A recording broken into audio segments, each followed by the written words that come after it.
Suivons l'homélie dominicale de la paroisse Notre-Dame de Protection, diocèse de Sherbrooke, missionnaire clairetin. Mes chers frères et sœurs, une fois de plus, je suis votre humble serviteur.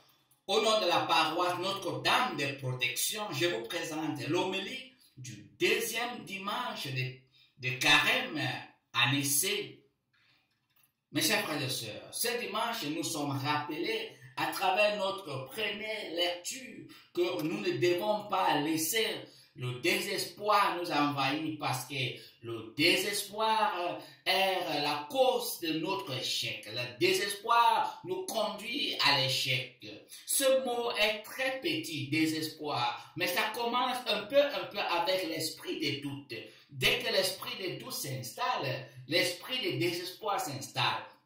Et quand l'esprit de désespoir est installé, très bien, c'est l'échec. On est découragé, on ne veut plus rien, on tombe dans la dépression. On a toutes sortes de maladies de l'âme et du corps.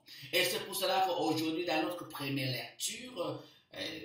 lecture tirée du livre de Genèse, chapitre 15, nous sommes présentés par l'expérience d'Abraham. Abraham qui fait face à Dieu et Dieu lui amène dehors et lui montre le ciel et lui dit: Abraham, regarde le ciel et tes enfants seront comme l'étoile. Est-ce que tu peux compter? Abraham a dit: mais Seigneur, comment cela va se faire? Comment je peux héritier ce que tu es en train de me dire? Voilà Abraham qui exprime la doute. C'est vrai, nous tous comme êtres humains, nous avons une quantité de doutes. Mais quand on laisse la quantité de doutes dépasse notre espoir, dépasse notre capacité, nous tombons dans le désespoir. Et là, ça nous conduit dans l'échec. Abraham qui doutait, mais il avait toujours confiance en Dieu. Comme il avait confiance en Dieu, le Seigneur lui a fait tomber dans un sommeil mystérieux. Sommeil mystérieux, et dans ce sommeil mystérieux, le Seigneur a fait son alliance avec Abraham.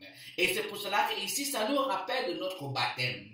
Que durant notre baptême, on était ignorants. Pas beaucoup de fois, on n'était même pas conscients. Et certains étaient même conscients, mais ils ne comprenaient pas. Mais à travers ce baptême, le Seigneur a encore fait une nouvelle alliance avec nous. Et c'est pour cela que dans la messe, chaque messe, quand on se lève, si nous sommes attentifs, quand le prêtre prend le calice qui est rempli du vin, il dit, le Seigneur a pris le vin et il dit, prenez et buvez-en tous car ceci est la coupe de mon sang, le sang de l'alliance nouvelle et éternelle. J'insiste, le sang de l'alliance nouvelle et éternelle. Nouvelle et éternelle, pas temporelle. Nouvelle et éternelle, qui sera versée pour vous et pour la multitude, en rémission des péchés. Vous verrez cela en mémoire de moi. C'est pour cela que le prêtre célèbre cette messe chaque jour et prononce ces paroles, parce que c'est une parole éternelle. Et c'est pour cela qu'on voit dans Abraham un père qui avait la foi, confiance avec Dieu, et cela a permis que Dieu a fait une alliance avec lui. Nous tous, nous sommes dans cette alliance, et c'est pour cela que, en manifestant cette confiance, notre psaume de ce dimanche nous dit: le Seigneur est ma lumière et mon salut. De qui aurais-je crainte? Comme nous chantons, le Seigneur est la lumière et mon salut. Devant qui tremblerais-je? Et c'est pour cela que quand ce psaume dit: le Seigneur est ma lumière et mon salut. De qui aurais-je crainte? Le Seigneur est le rempart de ma vie. Devant qui tremblerais-je? Personne, mes chers frères et sœurs. C'est pour cela que dans notre deuxième lecture, Saint Paul, en regardant comment les gens avaient beaucoup de désespoir dans leur vie, comment les gens ont commencé à vivre une autre sorte de vie, comment les gens ont abandonné la parole de Dieu, abandonné Dieu. Saint Paul écrit aux Philippiens et il dit: car je vous l'ai souvent dit, et maintenant je le redis en pleurant. Il dit, maintenant je le redis en pleurant. beaucoup de gens se conduisent en ennemis de la croix du Christ. Ils vont à leur perte. Ils vont à leur perte. Leur Dieu, c'est leur ventre. Leur Dieu, c'est leur ventre. Et ils mettent leur gloire dans ce qui fait leur honte.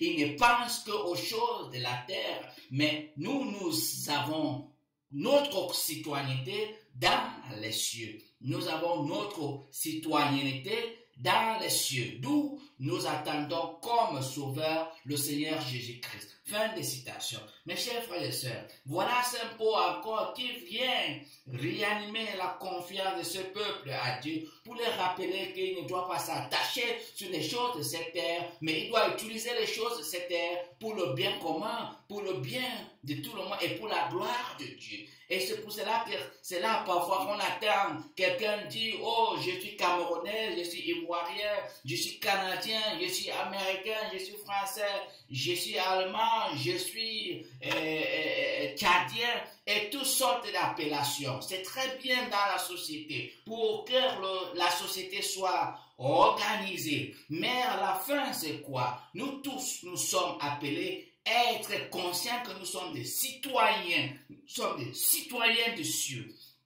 C'est pour cela que moi, je peux toujours dire que je suis cieusien, parce que ma citoyenneté authentique, c'est le ciel.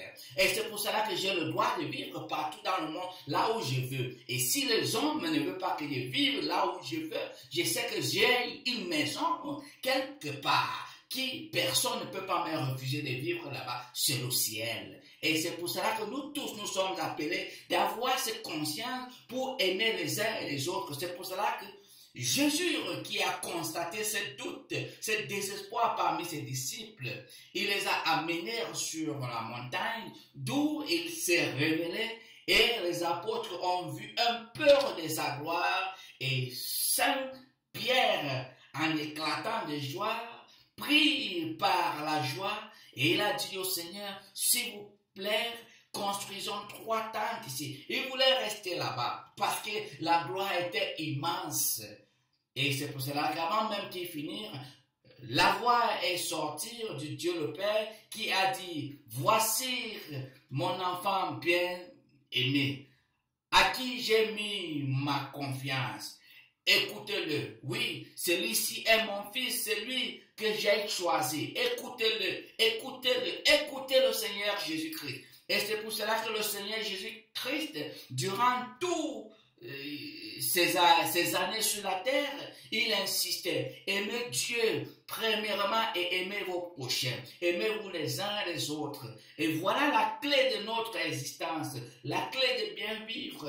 Mais aujourd'hui, les gens se sont détournés de toutes ces choses-là et les gens croient plus à leur foi. Les gens croient plutôt à eux-mêmes. Les gens centralisent tout à eux-mêmes. Les gens sont devenus de Dieu d'eux-mêmes. Et c'est là où le monde est à l'envers. On voit la colère, on voit la haine, on voit la division, on voit la discrimination, on voit le racisme, on voit le terrorisme, on voit toutes sortes de vices dans le monde. Pourquoi? Parce que le monde veut se centraliser, que les hommes décident et les hommes pensent que eux-mêmes sont les dieux. Vous vous trompez. La parole de Dieu ne passera pas. Mais ce que Jésus a dit et c'est la vérité. Ceux qui croient, ceux qui ne veulent pas croire, un jour ils vont faire face à ces réalités. Et cette réalité c'est quoi? Que le Seigneur Jésus-Christ, il est déjà venu, il nous a sauvés et il nous a donné la vie éternelle gratuite. Il nous a donné le visa pour entrer au ciel. C'est à nous de décider si nous voulons entrer au ciel ou non. Chacun est libre. Et c'est pour cela que les évangiles de ce dimanche nous rappellent que nous devons avoir confiance en celui qui nous a créés. Oui, nous devons avoir confiance en lui. Moi, ma citoyenneté, c'est le ciel. Les autres, Jésus a dit donner à César ce qui appartient à César et donner à Dieu ce qui appartient à Dieu. Tant que je vis sur la terre, il faut formuler toutes les formalités sur la terre, mais sans oublier que tu es citoyen du ciel, étant baptisé au nom du Père et du Fils et du Saint-Esprit, tu es citoyen du ciel, conscient ou inconscient. Et c'est ce que tu es. Tout va passer, mais ça ne va jamais passer. Parce qu'après cette vie, on veut, on ne veut pas, on va faire face à la réalité. Mes chers frères et sœurs, voyons donc comment nous sommes rappelés aujourd'hui que nous devons avoir confiance totale en Dieu. Que nous ne devons pas laisser l'esprit des doutes, l'esprit de désespoir nous conduire à l'échec. Mais non, il faut l'écraser, il faut le mettre par terre, il faut mettre tes pieds par terre, il faut mettre ta confiance en Dieu. Voilà la période de carême. Que le Seigneur nous rappelle qu'il faut avoir une bonne réflexion sur notre vie, avoir une bonne réflexion comment notre vie spirituelle est. C'est un moment où nous devons réfléchir encore sur notre relation avec Dieu et avec nos frères et sœurs. C'est un moment où on prend encore un petit moment de réfléchir sur notre existence sur la terre et réfléchir aussi pour notre avenir au ciel, car nous sommes des citoyens du ciel. Nous sommes des citoyens du ciel. Je suis très fier aujourd'hui pour vous dire et rappeler que vous êtes des citoyens du ciel. Moi aussi, je suis citoyen du ciel. Je peux dire, je suis tieusien. Je suis tieusien. Si toi, tu veux rester sur la terre, comme Tchadien, comme Camerounais, comme Canadien, comme Américain, comme Français, comme Ivoirien, c'est ton problème. Mais ce qui est là, la réalité est là que nous tous, nous sommes des enfants du ciel.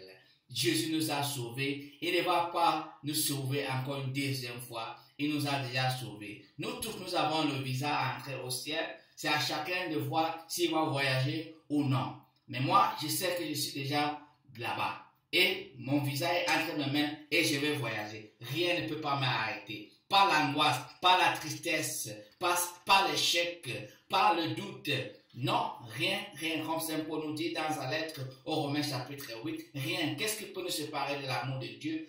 Rien. Mes chers frères et sœurs, courage et que Dieu Tout-Puissant vous bénisse quand vous continuez à réfléchir sur votre citoyenneté au ciel. Que Dieu Tout-Puissant vous bénisse, le Père, le Fils et le Saint-Esprit. Amen.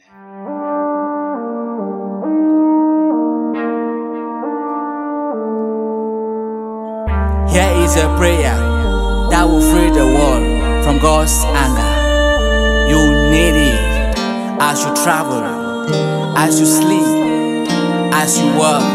Pray it. For the sake of His sorrowful passion, have mercy on us. For the sake of His sorrowful passion, have mercy on us. For the sake of His sorrowful passion, have mercy on us.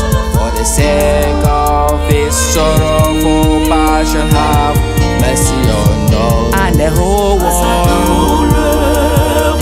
usurpation, prends pitié de nous. Par sa douleur, usurpation, prends pitié de nous. Eternal Father, we offer you the body and blood, divinity of your Son, Lord Jesus Christ, in atonement for our sins and the whole world, in atonement for our sins and the whole world. For the sake of His sorrowful passion, have mercy on us. For the sake of His sorrowful passion, have mercy on us. And the whole world, usurpation, prends pitié de nous. Par sa douleur, usurpation, prends pitié de nous. for the sake of His sorrowful passion, have mercy on us. For the sake of His sorrowful passion, have mercy on us. For the sake of His sorrowful passion, have mercy on us. For the sake of His sorrowful passion, have mercy on us.